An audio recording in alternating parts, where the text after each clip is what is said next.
My ex cheated and left me broken, but I found solace in his mistress's ex-fiancé. Now, we're navigating parenthood, family drama, and a love that feels stuck in the past.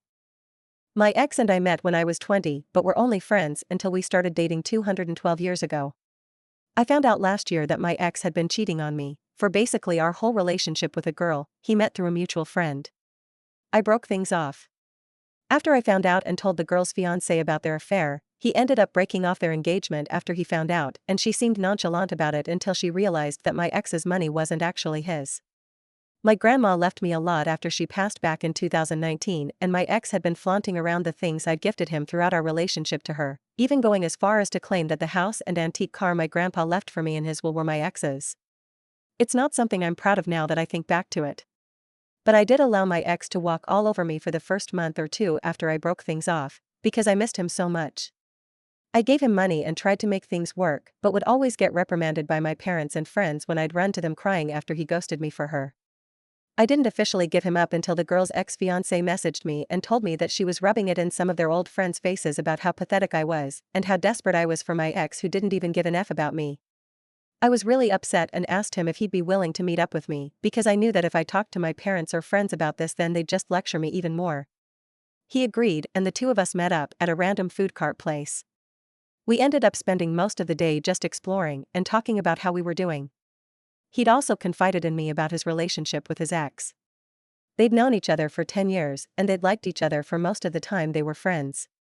But he wasn't looking for a relationship because he was focusing on school.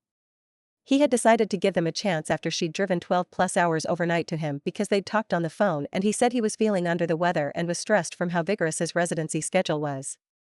She'd dropped everything to take care of him, helped clean his place, and made him some home-cooked meals after finding out that he was surviving off of vending machine snacks and instant coffee. He told me in detail about how he'd never felt so loved and cared for, how after she'd done that for him he'd decided that she was the one, that if this wasn't love, then love wasn't real. Finding out that she was cheating for the last 2 years made everything click into place. She'd been pushing off getting married, telling all her friends that she was having doubts about him. He'd been trying to convince her into going to couples counseling when I broke the news to him that she was sleeping with my ex.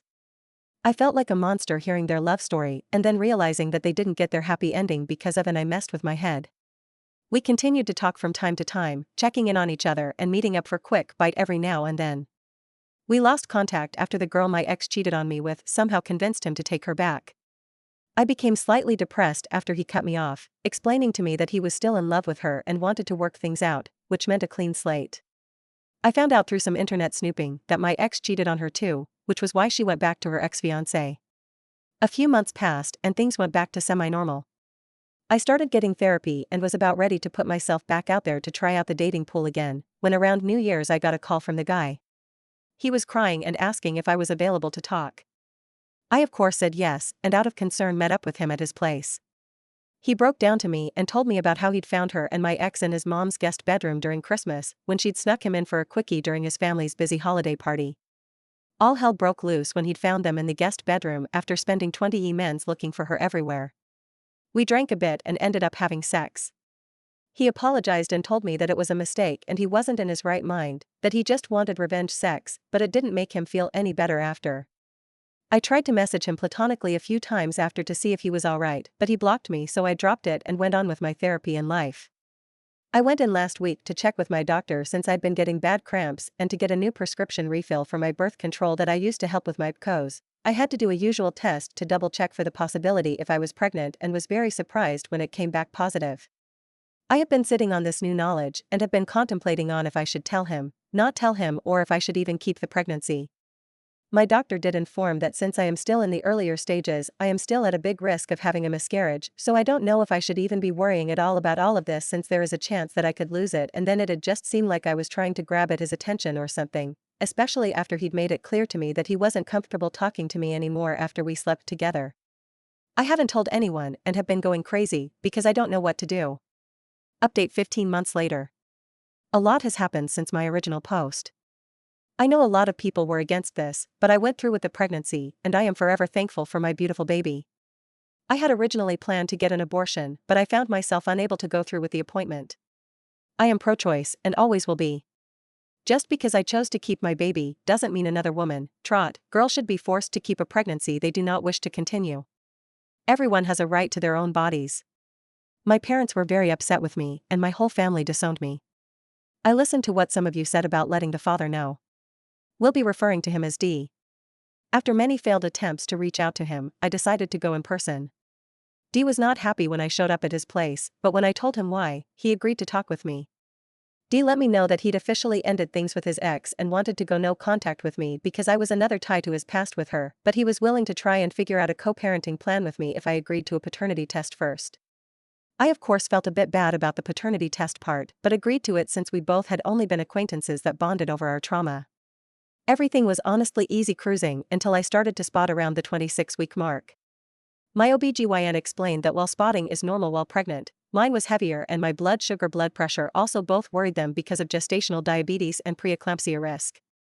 After a few nights of D insisting on sleeping on my couch, I had him help me move some of my things to his place since he lived closer to the hospital. I am very thankful I decided to semi-move in with him. When I did BC, I went into premature labor at 32 weeks. I am very thankful to have had D and his family as my support system. His mom would come and switch out with him at the hospital and advocated for me whenever I felt washed out or unheard. She helped me both emotionally and physically and stood by me. Dee's mom also helped me work through my emotions when all I wanted was my mom. She and my dad had gone no contact with me after I decided to keep and have my baby. Dee's mom was an absolute godsend also because she's a retired nurse. She started an OB, went to NICU, and eventually later settled into lactation before retiring and explained things to me when we found out that my baby had respiratory problems and had SUA, single umbilical artery, and that it could have been a factor into why I went into premature labor. She stayed with D and I so she could help me with pumping since I wasn't able to produce milk and encouraged me when I felt like such a failure for not being able to take care of my son when he needed me most. She drove me to and from the hospital while my son was in the NICU because I was healing and so mentally physically exhausted. I really and truly believe that I didn't fall into deep postpartum depression because she held me and helped me with each step and was always so patient with me even when I wasn't with myself. Dee's mom would constantly remind me that nothing was our fault and no one did anything wrong. It's just that everyone is faced with hardships in life and this was one we'd worked together to get through. My son graduated from the NICU and came home a month after I did. Dee's mom visited us often and helped with him since Dee and I are first-time parents. Dee's dad joked that he felt like she and I had the baby together and he and Dee were both just background characters that make guest star appearances every now and then since Dee was working so much in order to build more PTO and his mom wouldn't bring his dad along when she'd come visit since she didn't want him to disturb me and the baby with his loudness. Dee's dad is hard of hearing and can sometimes be unaware of his volume, so he took no offense to it. Dee's siblings and family members posted a lot about our son because he was the first grandchild and first baby in a long time. Dee's youngest cousin is 17, turning 18 this year. Somehow someone must have shared a photo or something, but pictures of us reached my family and my parents demanded I let them meet my son. Dee was supportive of whatever I chose to do and said he'd agree to them meeting him if that's what I wanted. After thinking about it for a few days, I decided that I wanted to talk to my parents before I let them meet my son. When we met up to talk, my parents were offended that I didn't bring my son with us and left him with Dee's parents. They said some really hurtful things, and then my dad started to question on when Dee was going to ask him for permission for us to get married since we didn't already have a shotgun wedding while I was pregnant. I was okay with them insulting me since I'd grown up with it and was used to it, but once my parents put their target on Dee and his family, I became upset and decided it was time for us to leave. My parents did try to petition for legal visitation rights. Honestly, before this whole ordeal, I did not even know that grandparents' rights existed but were denied because my son is still very young and because both Dee and I are very much on good terms, are living in the same household and they couldn't find or prove that there was any danger to our son's well-being. My family did try to reach out to us and claim that we were horrible people for denying my parents their grandchild, but no one ever seemed to be able to make a peep when Dee's family would defend us and point out that my family had been the one to disown me and that no one cared to see if I was okay until after I had the baby and everything was handled. Dee's mom and my mom got in a verbal, almost physical altercation after my mom had made false reports to CPS and called the police to do multiple welfare checks on us. My mom was given a warning by the police for harassing us after one specific incident where she threw a tantrum and caused a scene when the police found nothing wrong in the welfare check and refused to listen to her demands to have my son temporarily taken away from us and put in her custody for his safety. Dee and I currently have restraining orders pending against my parents and certain family members. One of the reasons I decided to update is because about 2 months ago, a friend of Dee's asked him out to have some drinks and they ran into his ex-fiancé, who later messaged him to tell him that she regretted the way they ended and how she was very hurt when she heard that we had a baby together, especially with it being so soon after their relationship. Dee wouldn't talk to me about how he felt, and when I asked him he just brushed me off or switched the conversation onto a topic about our son that he knew would distract me. I noticed Dee pulling away from me and how our relationship became a bit awkward and strained after their run-in and her message because I know he still has feelings for her and I'm afraid that he might feel trapped with me and our son. I also noticed that the drama with my family has made Dee and his family less patient with me and my son. During Mother's Day, I overheard a few of his family members make comments to Dee about me being at their family barbecue since I was just my son's mom and not really part of the family. Dee just shrugged and said I didn't have anyone else to spend the day with.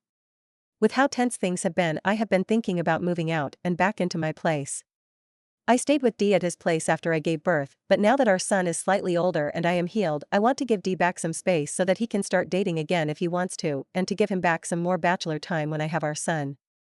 I want to find a way to approach me moving out and us making a co-parenting plan without making things more awkward or possibly ruining the relationship I have with Dee and his parents.